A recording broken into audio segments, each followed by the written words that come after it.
Welcome. This is the wisdom of the Avadhut Gita. Ramana Maharshi was widely regarded to exemplify its teachings. Listen, reflect, and deeply meditate. Know yourself.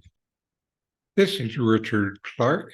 Today I'll read from and comment on Chapter 2 of the Avadhut Gita, verses 27 through 29 that say the mind is not the self.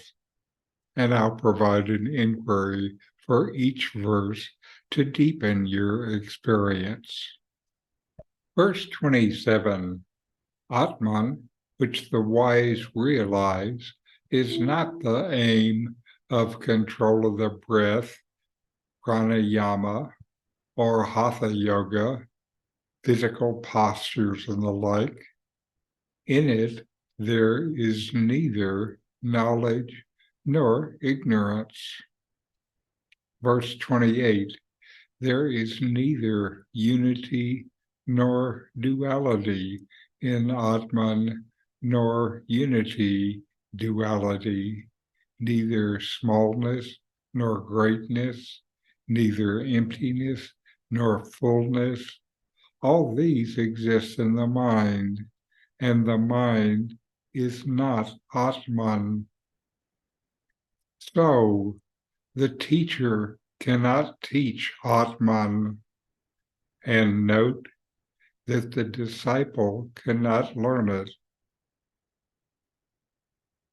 Another note, if that is so, then why this song at all? Asked the mirthful lad. Let's explore these verses from the Avadhut Gita in the context of Ramana Maharshi's teachings. Verse 27, Atman, which the wise realize, is not the aim of control of breath, pranayama, or hatha yoga, of physical postures and the like. In it, there is neither knowledge nor ignorance.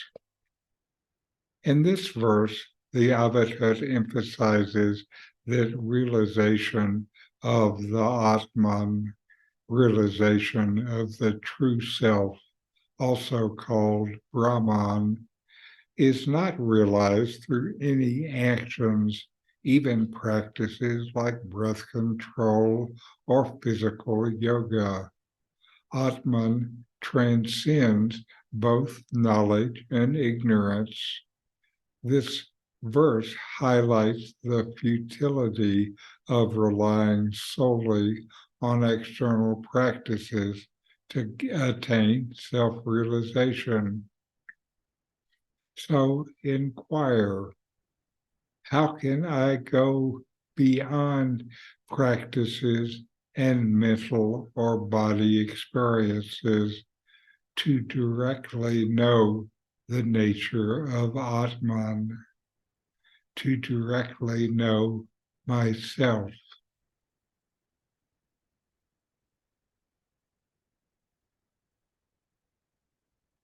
Verse 28, there is neither unity nor duality in Atman, nor unity duality, neither smallness nor greatness, neither emptiness nor fullness. All these exist in the mind, and the mind is not Atman. The Avadhut explains that Atman is beyond all concepts, ideas of unity, duality, smallness, greatness, emptiness, and fullness.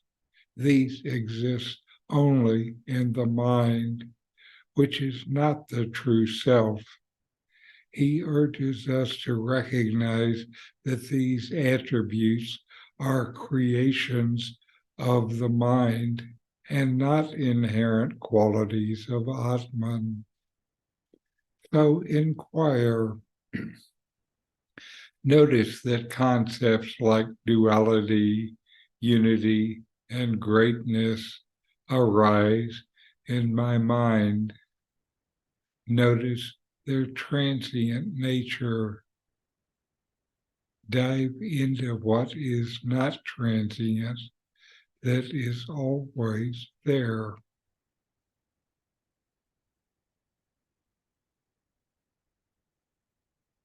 Verse 29. So the teacher cannot teach Atman, and note that the disciple cannot learn it either.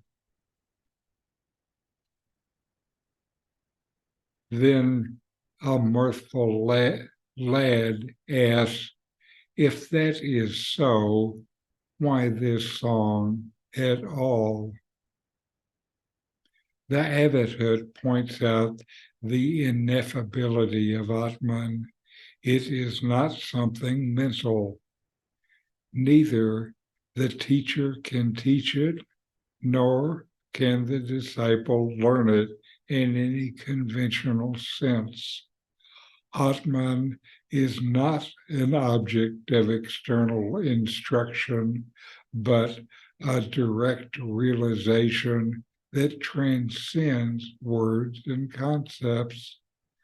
You do not know yourself with the mind.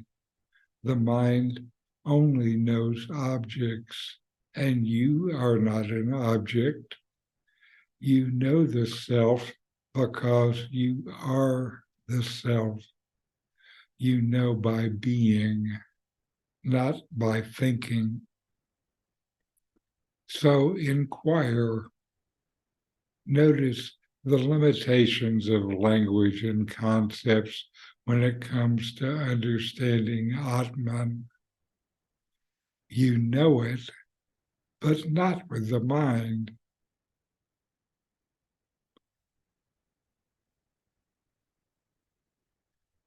Note, the mirthful lad question brings attention to the paradoxical nature of describing something indescribable.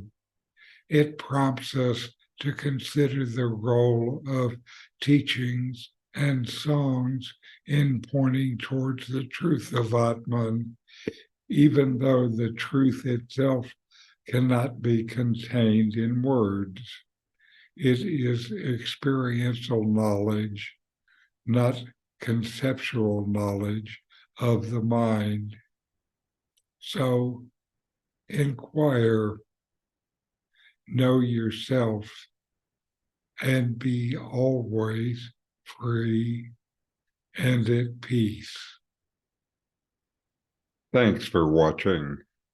If you enjoyed this Ramana Maharshi video, subscribe, like, and send me a comment.